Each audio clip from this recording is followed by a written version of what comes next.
আপনার সন্তান কি আপনাকে মিথ্যে কথা বলে? তাহলে এই ভিডিওটা আপনার জন্য। অনেক সময় দেখা যায় বাচ্চারা তার বাবা মাকে মিথ্যে কথা বলছে। চলুন আজকে এই সম্পর্কে একটু জানি যে কেন বাচ্চারা মিথ্যে কথা বলে। বিশেষত ছোট বাচ্চাদের ক্ষেত্রে কিন্তু এই মিথ্যে বলার কনসেপ্টটা থাকে না, আস্তে আস্তে এটা তার মধ্যে তৈরি হয়। ধরুন বাচ্চা হয়তো কোনো বদমাইশি করেছে বা কিছু করেছে, সেটা এসে সে বাড়িতে বলল তার মাকে বা বাবাকে, কিন্তু হয়তো বাবা মা সেই কথাটাতে তাকে বকাবকি করলো এবং পানিশমেন্ট দিল।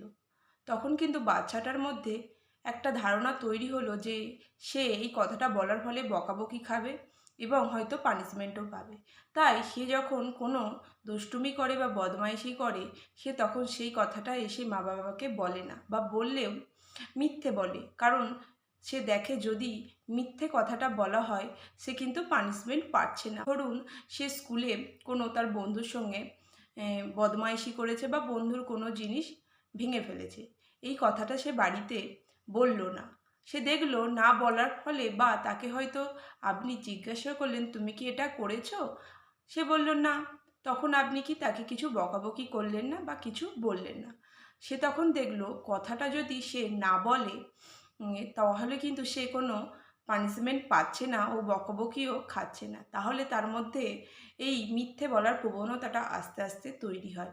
কারণ সে দেখছে যে পানিশমেন্ট থেকে এইভাবে মিথ্যে বলে রেহাই পাওয়া যায়। তাই বাচ্চারা যখন কোনো ভুল করবে এবং সে যদি সেই কথাটা এসে আপনাকে বলে, তাহলে আপনি সবসময় চেষ্টা করবেন সেটাকে সুন্দরভাবে হ্যান্ডেল করার। তাকে বকাবকি না করে তাকে একটু ঠান্ডাভাবে শান্তভাবে বোঝানোর চেষ্টা করুন। তাহলে দেখবেন কোনো কথা বা কোনো ঘটনা ঘটলে বাচ্চারা সেটা আপনার সঙ্গে অবশ্যই শেয়ার করে নেবে এবং মিথ্যে বলার কোনো কনসেপ্টই তার মধ্যে তৈরি হবে না। তাই বাচ্চাকে একটু ভালোভাবে বোঝার চেষ্টা করুন এবং তাকে শান্তভাবে সুন্দরভাবে বোঝানোর চেষ্টা করুন। তাহলেই দেখবেন সে মিথ্যে কথা বলবে না। কারণ তার যদি বাবা মার সঙ্গে একটা সুন্দর বন্ডিং থাকে, সে তাহলে কখনোই কিন্তু বাবা মাকে মিথ্যে বলবে না। সে সবসময়ই তার সমস্ত কথা বাবা মার সঙ্গে শেয়ার করে নেবে। এরম ছোট পদক্ষেপের মাধ্যমে আপনি আপনার সন্তানকে সুন্দরভাবে বড় করে তুলতে পারবেন। আপনি যদি এরকম আরও পেরেন্টিং টিপস পেতে চান, তাহলে অবশ্যই আমার চ্যানেলটিকে সাবস্ক্রাইব করে রাখবেন। নমস্কার।